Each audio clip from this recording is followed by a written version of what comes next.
Malam ini pengen sedikit ngintip ya, ngobrol tipis-tipis pengasuhan tentang rivalitas persaingan antar saudara. Orang tua mengeluh, misalkan begini, aduh anak saya itu sudah gede tapi nggak mau ngertiin adiknya, selalu aja bikin kesel gitu ya, bikin emosi. Anak saya semenjak punya adik bayi, kakaknya yang dulu udah mandiri, mandi sendiri, sudah bisa bubuk tanpa ngompol, lah kok sekarang jadi ngompolan, apa-apa minta sama mama. Nah, persaingan antar saudara ini adalah hal yang lumrah sih sebenarnya terjadi, karena hampir bisa dipastikan hubungan persaudaraan itu tidak bisa dilepaskan dengan yang namanya perselisihan ya, konflik antar saudara itu pasti terjadi. Nah, justru sebenarnya konflik atau perselisihan, pertengkaran, perdebatan antar saudara itu bisa menjadi sumber belajar mereka, bisa juga menjadi cara belajar mereka itu bagaimana mereka menjadi orang-orang yang punya kemampuan berpikir kritis atau solutif. Nah,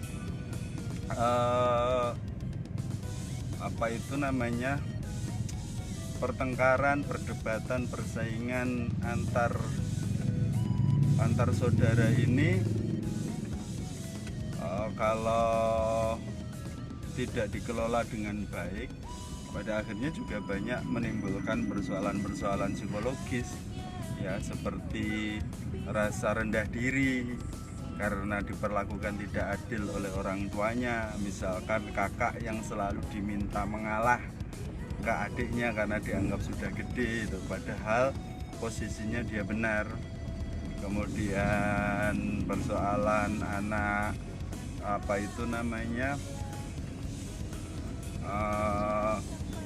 mau menang sendiri ya.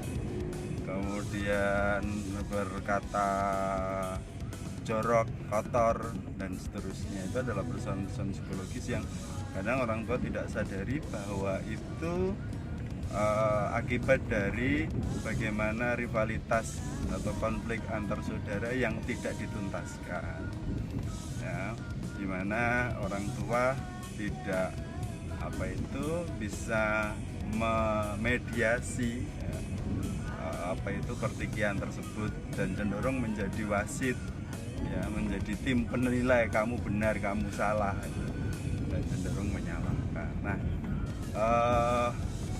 sehingga referensi kita tentang bagaimana menjadi orang tua yang bisa memediasi rivalitas ini menjadi penting gitu. Jadi kita perlu referensi terkait dengan bagaimana kita mengelola konflik-konflik itu agar anak sendiri mendapatkan insight ya, mendapatkan sesuatu pengetahuan yang baru yang menambah kemajuan atau kecerdasan mereka. Nah, mungkin ada beberapa hal yang perlu dipahamin oleh orang tua terkait bagaimana peran kita sebagai mediator ya, ketika anak-anak kita berkonflik ya, bermasalah, berdebat, kemudian berselisih dan seterusnya. Sebenarnya berdebat, berselisih ya, kemudian bertengkar itu kalau tuntas akan lebih bagus gitu, karena justru dengan dia berkonflik, dia berselisih dengan saudaranya itu, dia akan mendapatkan pengalaman baru bagaimana dia mengelola emosi, bagaimana mereka membuat sebuah solusi dari persoalan mereka. Konflik yang tidak tuntas ini menumpuk emosi atau sampah-sampah negatif yang berakibat pada persoalan-persoalan psikologis itu tadi yang saya sebutkan tadi. Anak menjadi rendah diri, atau anak justru menjadi superior ya, anak semaunya sendiri, ya bisa sampai pada apa itu namanya kekerasan ya. Konflik tersebut bila tidak dikelola dengan baik.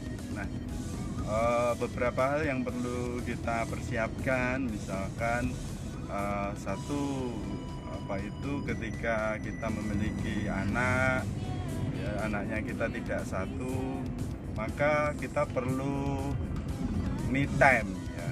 Kita perlu punya waktu spesial setiap harinya yang dibagi untuk masing-masing anak, sehingga anak merasa diterima, merasa diperhatikan, merasa disayang. Coba bayangkan, analoginya begini. Bayangkan ketika Anda itu punya pasangan hidup, sedang cinta-cintanya, sedang sayang-sayangnya, terus tiba-tiba pasangan kita itu bawa pasangan baru lagi, dimana tiba-tiba dia mencurahkan perhatian pada pasangan barunya. Apakah kita tidak merasa sakit gitu artinya? Pasti juga akan merasakan apa yang dirasakan oleh anak. Nah, analogi saya seperti itu. Jadi coba bayangkan anak-anak kita yang awalnya mereka itu diberi energi kasih sayang penuh oleh orang tuanya, tiba-tiba ada kehadiran adiknya, di mana orang tua tiba-tiba harus berbagi energi kasih sayang dengan adiknya. Bahkan kadang perhatian ini direbut begitu saja oleh adiknya. Maka secara psikologis wajar sekali bila ada kecemburuan, bila ada gejolak-gejolak psikis. Nah, maka tugas kita apa? Tugas kita adalah bagaimana kita tetap mengisi tangki cinta pada anak kita, sehingga keberadaan adiknya itu tidak dianggap sebagai masalah, sebagai musuh, enemy bagi kakaknya. Ya, ada me time, misalkan per hari kalau anaknya 2, misalkan minimal lah orang tua punya waktu spesial 30 menit untuk setiap anaknya. Ya, 30 menit itu mindful ya. Mindful itu artinya ya satu aktivitas ya dalam satu waktu. Kita tidak sedang menemani sambil beraktivitas yang lain. Misalkan ketika kita 30 menit me time dengan kakaknya, maka adiknya harus dideliver misalkan ke ayahnya atau ke pengasuh dan seterusnya, sehingga full 30 menit itu perhatian kita, cinta kasih kita tercurah pada kakaknya. Sama kalau 3 gimana ya, tinggal ngalihkan aja itu. Masa bagi waktu 30 menit per anak per hari aja nggak bisa ya, nggak mungkin gitu. Nah, itu yang pertama. Jadi perlu me time ya, me time dengan anak supaya setiap anak pun tidak tersingkir, tidak merasa tersingkir, tetap mendapatkan kehangatan kita sebagai orang tua. Itu yang pertama. Terus yang kedua, kita perlu mengasah sensitivitas indrawi kita untuk menangkap setiap kebaikan yang muncul pada saat anak kita berinteraksi. Bagaimana ketika mereka bisa bermain berdua, atau mereka bernyanyi bersama, atau mereka saling bekerja sama. Pada saat itu kita perlu menangkap perilaku baik itu dengan menguatkannya dalam bentuk pujian. Pujian yang menguatkan perilaku itu adalah memuji perilakunya. Artinya begini, misalkan ketika si anak ini mereka sedang berdua, kayak anak kami misalkan main piano, kakaknya kemudian adiknya bernyanyi, pada saat itu indrawi kami menangkap kebaikan itu dan kemudian kami menguatkan perilaku itu. Keren banget kalian ya. Kakak nyanyi, adik bernyanyi, kami dengarkannya itu jadi ada energi positif di kami loh ya, misalkan seperti itu. Sekedar hal-hal kecil yang kita tangkap, atau mereka tertawa berdua ya, kita bisa memberikan penguatan bahwa perilaku itu yang kemudian kita harapkan. Kalau kemudian ada perselisihan antar mereka, maka tugas kita bukan jadi wasitnya, tapi tugas kita menjadi mediatornya ya. Mediatornya itu apa? Membantu mereka ya mengidentifikasi persoalannya. Misalkan kayak kejadian tadi pada saat kami nganter utinya, kami nunggu sambil sarapan di kendaraan, terjadi perselisihan antara Kafila dan kakaknya. Pada saat itu misalkan ketika Kafila, "Kak, aku tak turun." Aku dulu tak. Nah, Kafila menjadi kecewa pada saat itu dan kemudian mengungkapkan itu ke kami. "Kakak jahat," gitu ya. "Kakak marah-marah terus." Nah, kami sebagai mediator kemudian mengidentifikasi dengan basis data. Kakak marah itu tepatnya gimana, Dek? Jelasnya, Dek. Itu dia ceritakan pada saat dia pengen keluar, kakaknya nggak mau ngalah, dia keluar dulu dengan mengatakan dengan nada yang agak keras ke dia yang membuat dia tidak nyaman. Apa yang membuat kamu tidak nyaman gitu? Suaranya kakak itu membentak gitu. Oke. Itu ya yang membuat kamu tidak nyaman. Terus kemudian kami meminta kakak untuk ikut duduk dengan kami dan kemudian kita bahas ulang ya. Tadi kejadiannya seperti ini, kakak gimana sih merasanya gitu kan. Terus kemudian kakaknya mengungkapkan, "Ya, aku tadi memang agak sedikit keras suaranya, aku ngaku salah." Dan kemudian mereka meminta maaf ya dan tertawa kembali. Itu yang kami sebut bahwa mereka kemudian saling menyadari ketika ada sesuatu yang tidak nyaman atau sesuatu yang menjadi kesalahan. Kita koreksinya adalah koreksi pada kesalahannya ya, bukan pada pada sifatnya. Ya, apa yang terjadi pada saat itu yang kemudian itu yang perlu kita koreksi di anak tersebut ya. Jadi kejadian-kejadian seperti itu penting agar anak-anak sendiri juga mendapatkan insight ya, pandangan baru terhadap sebuah persoalan.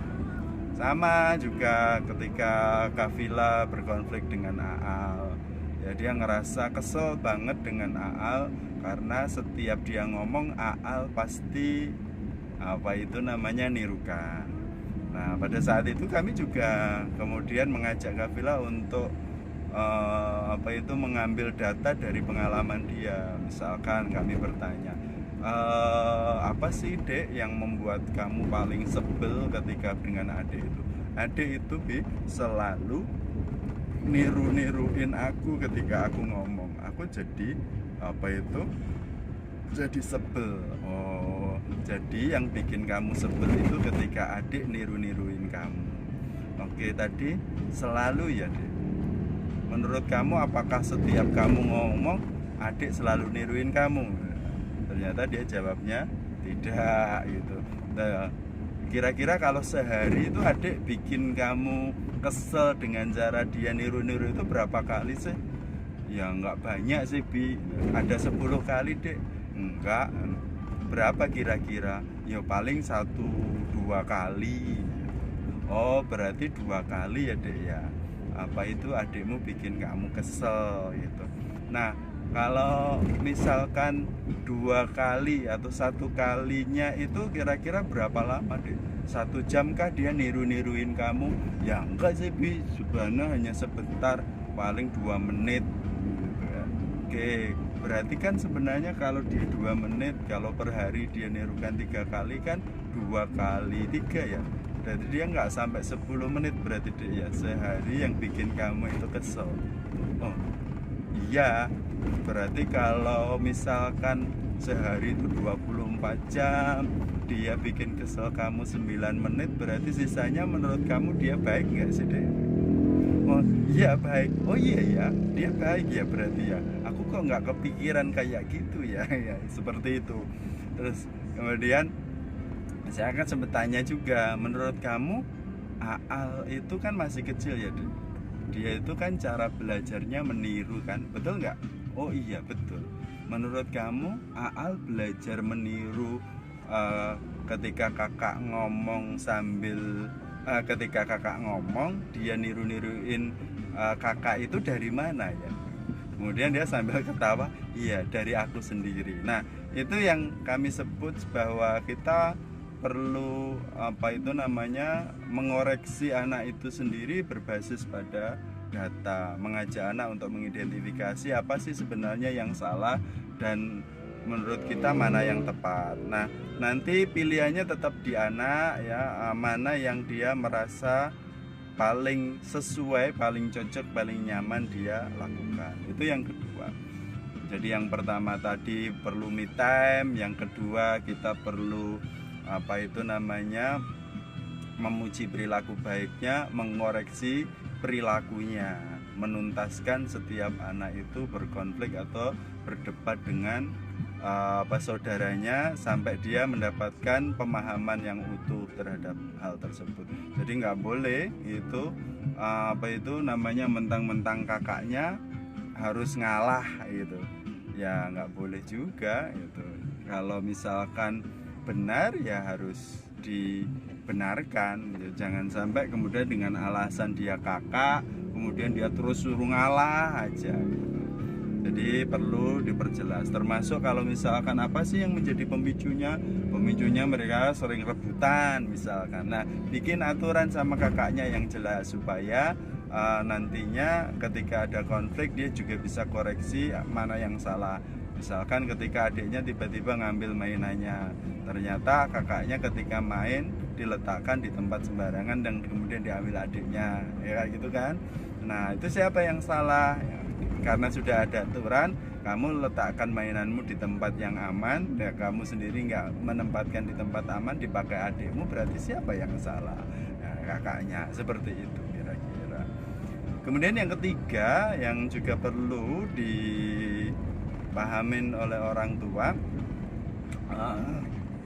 kita seringkali tidak sadar membuat kompetisi antar anak, ya, membuat perbandingan antar anak, ya, yang kemudian itu membuat sebenarnya anak sendiri juga tidak nyaman gitu. Misalkan ketika adiknya sudah bisa jalan lebih cepat dari kakaknya, kemudian kita mengatakan wah adik sudah bisa jalan, padahal kakak dulu loh seusia adikmu ini belum bisa jalan. Nah itu yang saya kira juga perlu kita hati-hati ya, membandingkan kakak dengan adiknya. Akan lebih tepat memuji kebaikan masing-masing, karena setiap anak itu unik, setiap anak mempunyai sejarah hidup, perjalanan hidup yang berbeda-beda. Saya kira itu dulu ya, sebenarnya masih ada beberapa hal karena ini sudah mendekati rumah. Saya cukupkan sekian, semoga bermanfaat untuk teman-teman ngintip semua. Terima kasih. Assalamualaikum warahmatullahi wabarakatuh.